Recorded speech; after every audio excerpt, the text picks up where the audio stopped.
He stood at the grand entrance of his corporate headquarters, a towering glass monument to his success. The limousines were arriving one by one, discharging elegantly dressed guests for what would be the most important night of Alexander Wells' career. At 42 years old, he had built Horizon Enterprises from nothing into a billion-dollar technology empire, and tonight's charity gala would cement his place among the elite of Boston society. But as the champagne flowed and camera flashes illuminated the night, a small figure in a worn but carefully pressed dress approached the velvet ropes. The security guards moved to intercept her, but not before Alexander caught a glimpse of her face, a face that triggered memories he had spent decades trying to bury. The woman claiming to be his mother had arrived, threatening to unravel everything he had built with a single word. Before we begin, let us know in the comments where you're watching from. This story contains a lesson about recognition that might change how you see the relationships in your life. And at the end, don't forget to rate this story from 0 to 10. Alexander quickly signaled to his head of security, Marcus, a former military man who understood discretion above all else. That woman at the entrance, remove her immediately. I don't want a scene. His voice was calm, but carried an edge that his employees had learned to fear. Marcus nodded and moved swiftly through the crowd, while Alexander returned his attention to the senator he had been courting for months. The night was too important to be derailed by ghosts from a past he had carefully erased. As far as the world knew, Alexander Wells was the orphaned son of middle-class parents who had died in a car accident. A story that had earned him sympathy and admiration as he climbed the corporate ladder. The truth was far less palatable for the circles he now inhabited.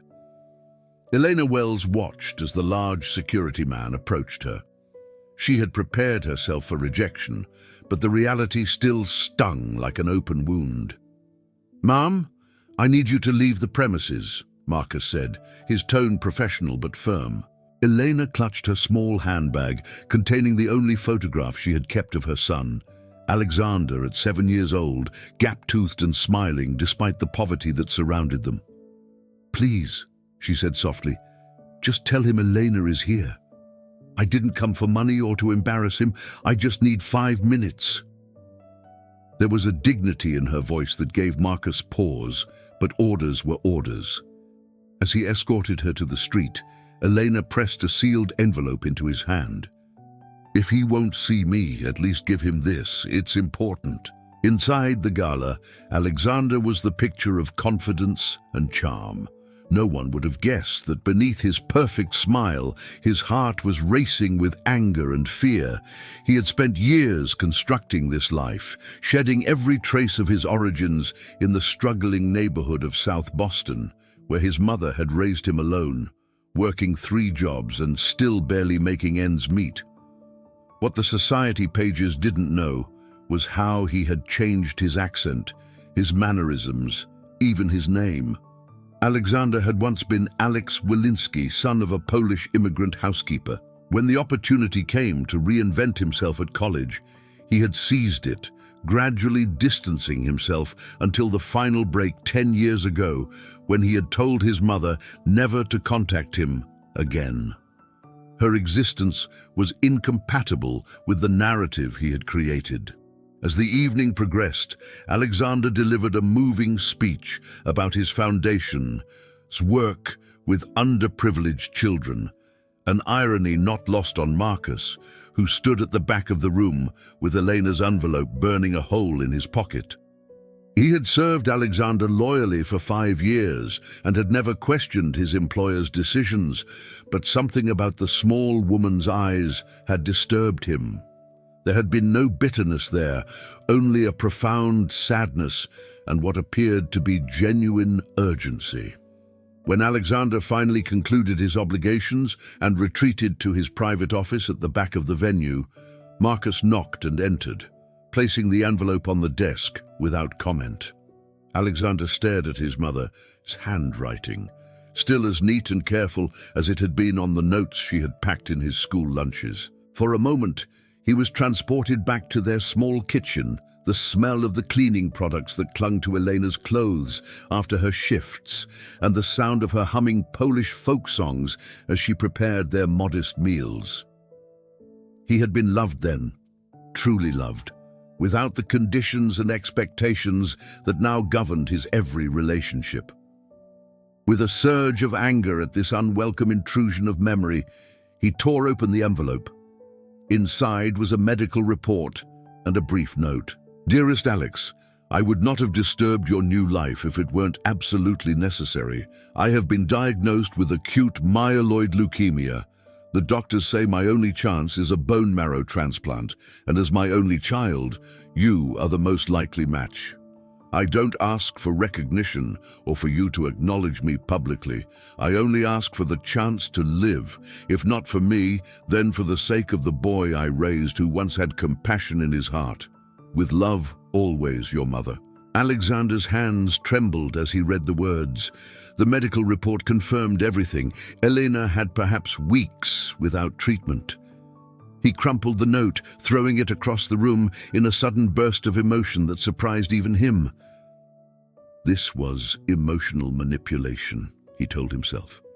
She was using her illness to force her way back into his life, threatening everything he had achieved. He couldn't risk it. The questions, the investigations from the press, the inevitable unraveling of his carefully constructed identity. His board of directors, his social connections, his fiancée from one of Boston's oldest families, none of them knew the truth, and he intended to keep it that way. He would send money anonymously for the best treatment, but that would be all. He couldn't allow himself to be exposed. That night, Alexander barely slept. His penthouse overlooking Boston Harbor, usually his sanctuary, felt strangely cold and empty. Images of his mother invaded his thoughts. Elena teaching him to read at their kitchen table after working a 16-hour day. Elena sitting alone at his college graduation after he had seated her far from his new friends. Elena's face today, older but still bearing the same unconditional love he had always taken for granted. By morning, he had convinced himself that his decision was rational, necessary for self-preservation. He called his private banker and arranged for a substantial anonymous donation to cover Elena's medical expenses.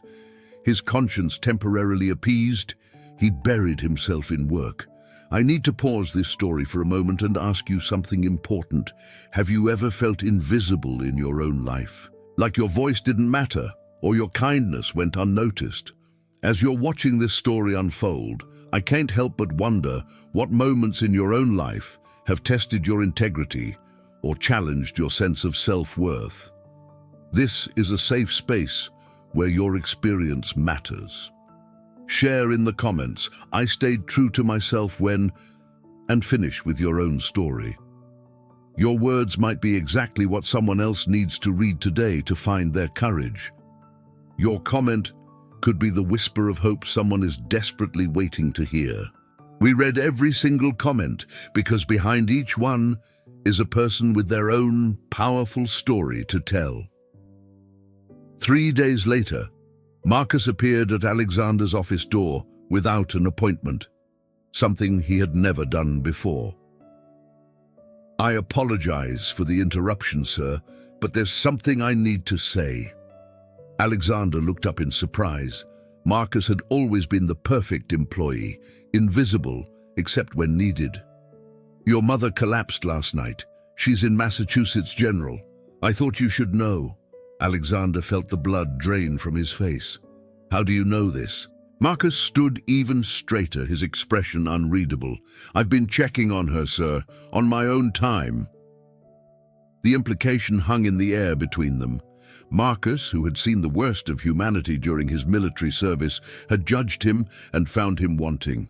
That will be all, Alexander said coldly, but when the door closed, he found himself unable to focus on the contracts before him. That evening, against every instinct of self-preservation, Alexander found himself driving to Massachusetts General Hospital.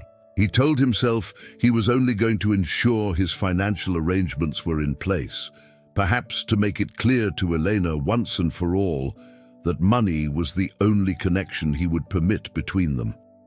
He had not planned on the emotional impact of seeing her in the hospital bed, diminished and pale, with the machines monitoring her faltering life signs. He had intended to speak to her doctor without revealing his identity, but something made him linger in the doorway of her room. Elena was sleeping, her breathing labored, and on the small table beside her was the photograph he remembered from her handbag, the two of them together when he was 7. Someone, probably a nurse, had placed it where she could see it. Alexander entered the room quietly, drawn by forces he didn't fully understand. He sat in the chair beside the bed, studying his mother's face. The years had been hard on her. Her hands were rough from decades of manual labor, her face lined with worries he had never shared. Yet there was still beauty there, a resilience that had once been the foundation of his world. As he watched her sleep, memories flooded back, not just of the poverty and struggle, but of the library books she had somehow found time to read to him every night. The way she had stretched every dollar to buy him a computer when he showed an aptitude for technology, her unfailing belief in his potential. While he had been ashamed of her broken English and menial jobs, she had been nothing but proud of him, working herself to exhaustion to give him opportunities she had never had. A nurse entered, checking Elena's vitals with efficient compassion. "Are you family?" she asked quietly. Alexander hesitated, his entire constructed reality hanging on his answer. "I'm her son," he finally said, the words feeling strange in his mouth after so many years of denial. The nurse's face softened. "She'll be so happy. She talks about you all the time, how successful you've become, how proud she is. She never mentioned that you've been estranged. Not once." Each word was a knife of shame twisting in his chest.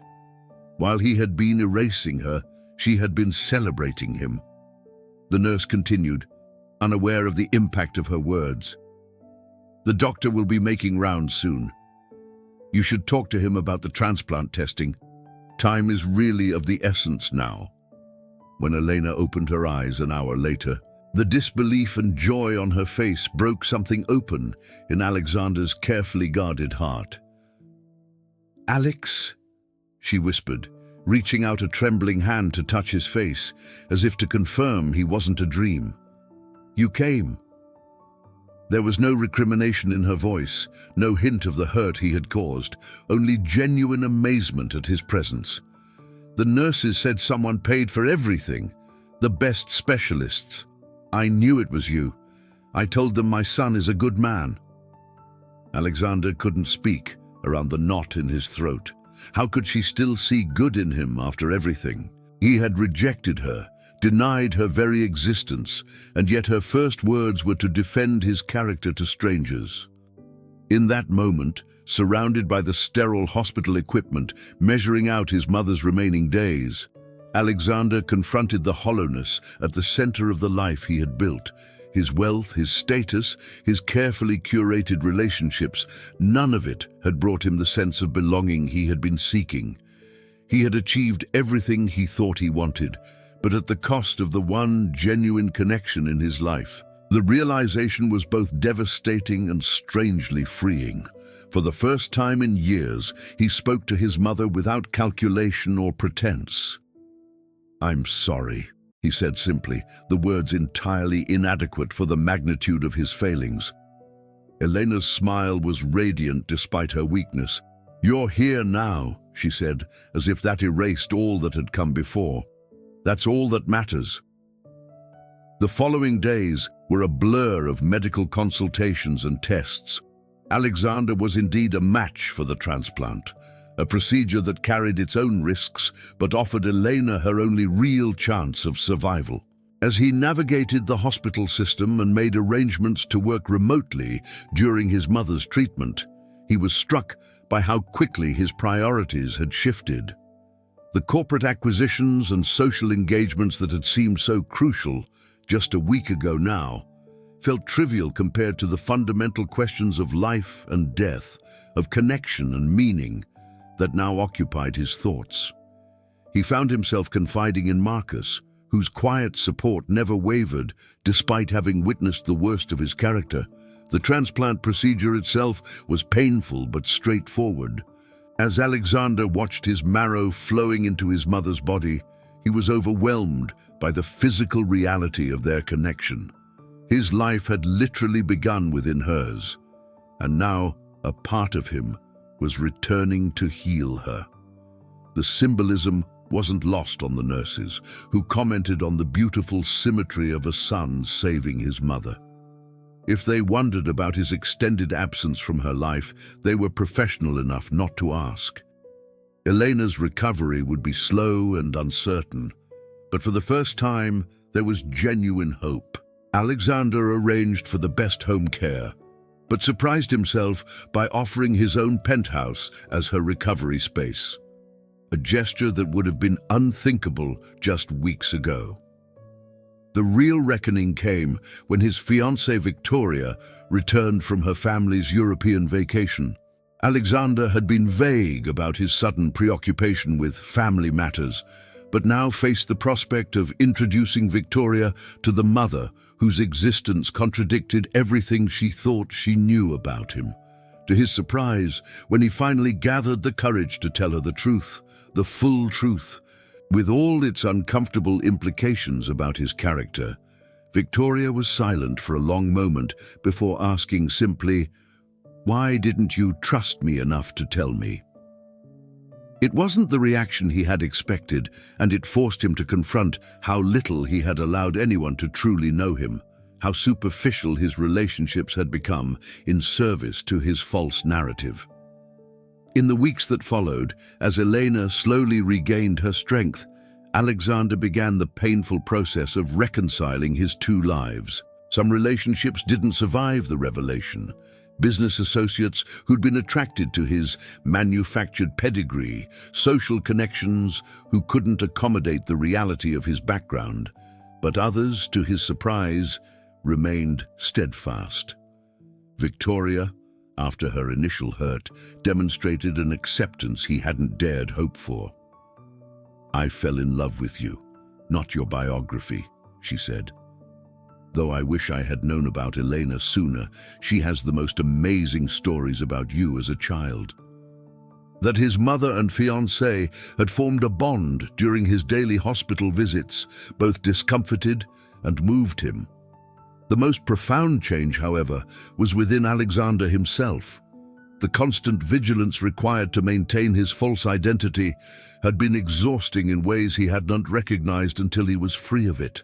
There was an authenticity to his interactions now, a willingness to be vulnerable that had been impossible before. When a feature in the Boston Business Journal asked about his inspiration, Alexander spoke publicly for the first time about his mother, a Polish immigrant whose sacrifice and work ethic had been the foundation of his success. The story, far from damaging his reputation, resonated with many who saw in it a quintessentially American narrative of opportunity and perseverance. 6 months after the transplant, Elena was declared in remission.